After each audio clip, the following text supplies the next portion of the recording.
വചനത്തെക്കുറിച്ച് ബൈബിളിൽ പറഞ്ഞിരിക്കുന്നത്. 1. ആദിയിൽ വചനമുണ്ടായിരുന്നു. വചനം ദൈവത്തോടു കൂടെ ആയിരുന്നു. വചനം ദൈവമായിരുന്നു. വചനം ജഡമായി തീർന്നു.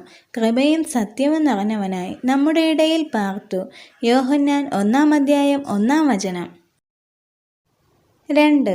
അതിന് അവൻ, മനുഷ്യൻ അപ്പം കൊണ്ട് മാത്രമല്ല ദൈവത്തിൻ്റെ വായിൽ കൂടി വരുന്ന സകല വചനം കൊണ്ടും ജീവിക്കുന്നു എന്ന് എഴുതിയിരിക്കുന്നു എന്ന് ഉത്തരം പറഞ്ഞു. മത്തായി 4:4. 3. ഞാൻ നിന്നോട് പാപം ചെയ്യാതിരിക്കേണ്ടതിന് നിന്റെ വചനത്തെ ഹൃദയത്തിൽ സംഗ്രഹിക്കുന്നു. സങ്കീർത്തനങ്ങൾ 119:11. 4. ഞാൻ നിങ്ങളോട് സംസാരിച്ച വചനം നിമിത്തം നിങ്ങൾ ഇപ്പോൾ ശുദ്ധിയുള്ളവരാകുന്നു. യോഹന്നാൻ 15:3. 5. നിന്റെ വചനങ്ങളുടെ വികാസനം പ്രകാശപ്രദമാകുന്നു. അത് അല്പബുദ്ധികളെ ബുദ്ധിമാന്മാരാക്കുന്നു. സങ്കീർത്തനങ്ങൾ 119:130.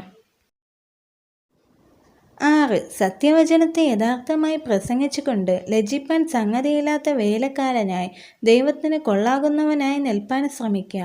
2 തിമോഥെയോസ് 2:15.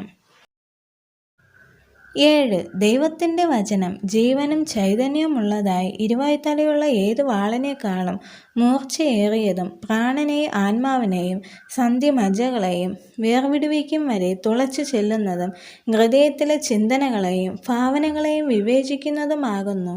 എബ്രായർ 4:12. 8. ജീവിപ്പിക്കുന്നത് ആത്മാവ് ആകുന്നു, മാംസം ഒന്നിനും ഉപകരിക്കുന്നില്ല. ഞാൻ നിങ്ങളോട് സംസാരിച്ച വചനങ്ങൾ ആത്മാവും ജീവനുമാകുന്നു.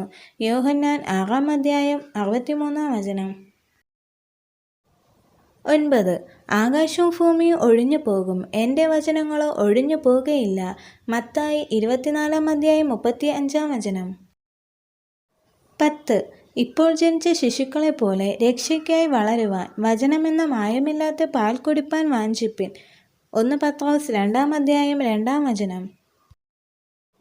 ഈ വചനങ്ങളാൽ ദൈവം എല്ലാവരെയും അനുഗ്രഹിക്കുമാറാകട്ടെ. ആമേൻ.